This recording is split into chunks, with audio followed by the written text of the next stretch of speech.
What's going on, guys? So this is my fourth video log in my video log series, and this one is going to be a little bit different than the other ones because in this one I'll be talking more in detail about things that I don't want to clutter up the next video with. So I'll pretty much be directing people from that video to this video should they want a further, more in-depth explanation as to why I'm doing this, because this is honestly pretty ridiculous, and I honestly think it's going to work, but the purpose of this video is really to explain why I'm doing what I'm doing. So it seems ridiculous, but I feel like I'll convince you that it's not as ridiculous as it sounds once I explain why I'm thinking about doing this.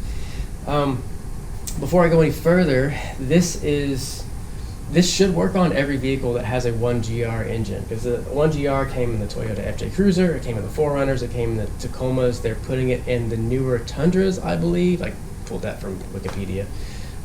It's a 1GR went into a bunch of vehicles, and it's even more than what I can remember off the top of my head, and I didn't want to write down all of them. On top of that, there is a 2GR, a 3GR, 4GR, and a 5GR Toyota engines that are all over the world.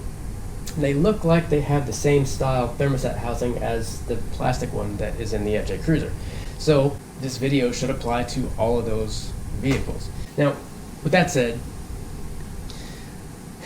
this video rides that little gray area between interesting and ridiculous. It's like it's interesting enough to where it's like, okay, what's he got going on there? But it's also, I feel like I come at it with the mindset of, this is ridiculous. Why aren't you putting an OEM part in this? What are you doing? That's what I would be thinking if I were watching this video.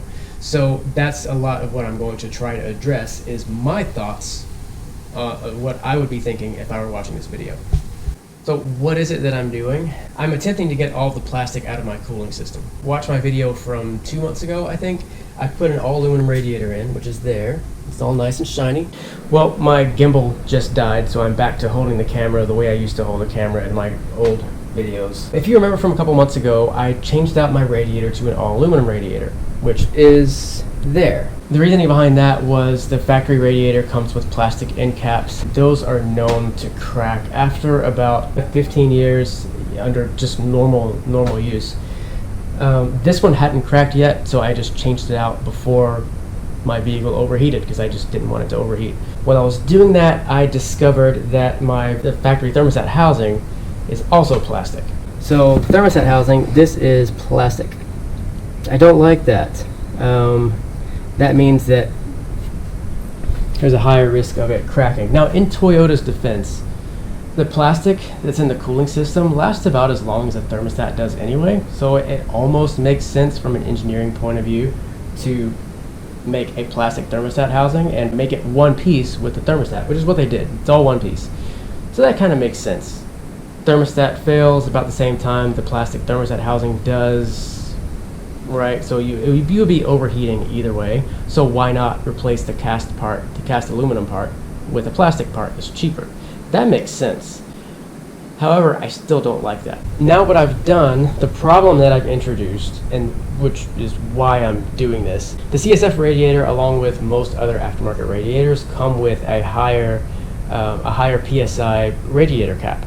So the radiator cap now that I have on this, since I installed the all aluminum radiator, it's a 20 PSI radiator cap. The factory, it's a lower PSI. The factory radiator cap is a lower PSI, but I don't remember exactly what it is. If you know what it is, leave it down in the comments below. I'll pin the comment up at the top of the other comments. I've taken a vehicle that has 153,000 miles on it. It's 15 years old, and it's seen 15 years of heating up and cooling down over and over and over. I've taken that thermostat housing that's on that vehicle and now increased the pressure that it sees in the cooling system, which is not good. That increases my risk of failure for that plastic part. That increases its risk of failure while I'm out driving to work, the 30-40 minutes that I drive to work. So I don't like that, especially if I'm off-roading. I do not want to be off-roading and have this thermostat housing fail because I'm creeping along, crawling up a hill, whatever, and now I'm stuck and I've got I've got to get towed out from like being however many miles away from society. That's not a good thing. That's leading me to do this. Now, this is a billet aluminum thermostat housing that's made for a Honda K engine. If you've heard people mention the terms K-swap, it basically just means you take this beastly Honda 4-cylinder that's capable of quite a bit of horsepower and swap it into your Nissan or your Mazda. K-swap kits are available for a huge number of cars. With that, there are a number of companies that are making things like this. This one was 30 bucks. It's a cheap one from China because I'm drilling holes into it just to see if it works. It was like, it's a $30 thermostat housing. Still, it's billet aluminum and still it's tough. These range in price from $30 up to $200+ for the same thing, for a similar thing. This one has little fittings on the back, NPT ports on the back that you can put if you want to put a temperature switch in to turn electric fans on because you wanted to get rid of the clutch fan and put electric fans in. What I'm planning on doing is using what will eventually go into the 2JZ build whenever I get that all together, but coolant temperature, coolant pressure sensors that they both feed as two sensors that feed one gauge, and I can hide the gauge in the interior somewhere just so that I can monitor everything, set alerts, and it can alert me if the coolant pressure drops. I can have it start to doing a little alert, or if the coolant temperature starts rising, I can have it alert me, so I'll know if my modification starts to fail, so I won't damage the engine. Another benefit to this actually swivels. Once I drill holes in it and I get it kind of mounting like I want to, I can swivel this around. This outer piece, this outside piece, let me take it apart.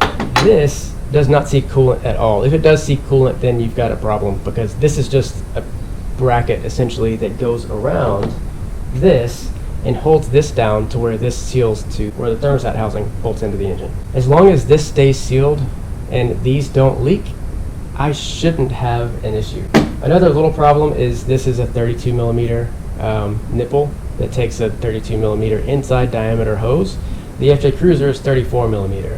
When I measured it, this little lip is 34 millimeters, a little bit of an issue. I would rather not do this. I would rather have an OEM part that I can put in because Toyota goes to ridiculous lengths testing their parts. They have a really good quality control setup. So, are there risks with putting a Honda part that's made by an aftermarket company in China? Are there risks with putting that on your FJ Cruiser engine? Yes. Don't put one on from China. I will be monitoring mine. If this works out well, I'll probably do it again with a better part and then replace this part with, this is just kind of just to see if this works. This is the cheapest part I could find. And the sensors that I have will tell me if I have any issues. The end goal is to get all of the plastic out of the cooling system, and this thermostat housing is the last bit of plastic that's in my cooling system. So once I change it to aluminum, I shouldn't have any issues with plastic cracking and leaving me stranded.